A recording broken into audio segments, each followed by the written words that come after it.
അപ്പോൾ ഇന്നത്തെ ഫിഷിങ് കാസർഗോഡായിരുന്നു കേട്ടോ. 4 കിട്ടിയുള്ളൂ. നമ്മൾ താമസിക്കുന്ന വീടിൻ്റെ നിന്ന് 27 കിലോമീറ്റർ യാത്ര ചെയ്ത് ഈ പുഴയിൽ വന്നു. എനിക്ക് കൂട്ട് കുറേ പോത്തിനെ പോലെ ഞാനും വെയിൽ കൊണ്ട് നടക്കും. പക്ഷേ ഇല്ല,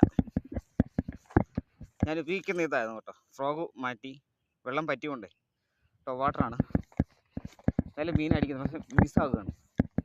വൺ സൈഡ് മാത്രം കയറി പിടിക്കും. ചിലപ്പം നമ്മൾ കര കയറ്റുന്നതിന് മീൻ പോകും. അങ്ങോട്ട് പിടിച്ചിട്ട് മീൻ കാണാം. സൂപ്പർ സ്ഥലമൊക്കെ കേട്ടോ, അടിപൊളിയാണ് ഫിഷിങ്ങിനൊക്കെ വരാൻ വേണ്ടി. ഇത് ചെയ്യാം. പഴത്തൊപ്പ ഇതൊക്കെ കയറിയാലും പറയുമെന്ന് അറിയത്തില്ല. ഇവിടെ നശിപ്പിക്കാൻ പോവാം. അവിടെ നിർത്താനുള്ള പ്ലാനായിപ്പോയി. ഇവിടെ വലിയ മീൻ അടിച്ചു.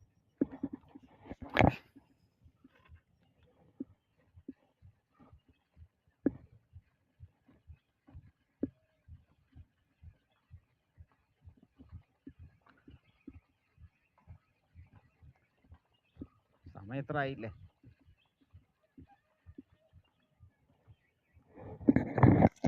എല്ലാം എടുത്തു വെച്ചു. നീ മീനെ കൊണ്ടുപോകാം.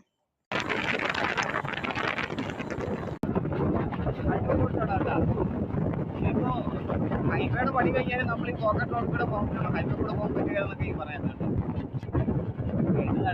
വികസനം വന്നപ്പോൾ 2 വീലർ റോഡ് കണ്ടി പോകുള്ളൂ. പിന്നെ കാറൊക്കെ എടുക്കണമെങ്കിൽ പിന്നെ നമ്മൾ ഹൈവേയിലേക്കാണ്.